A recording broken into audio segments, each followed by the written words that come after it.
పళ్ళం అన్నం నెయ్యి వేడి అన్నం కాచిన నెయ్యి వేడి వేడి అన్నం మీద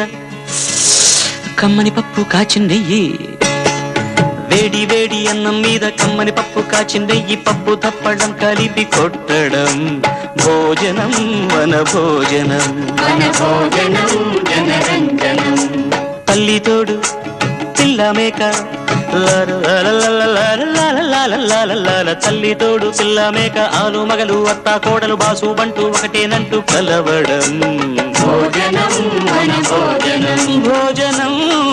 వన భోజనం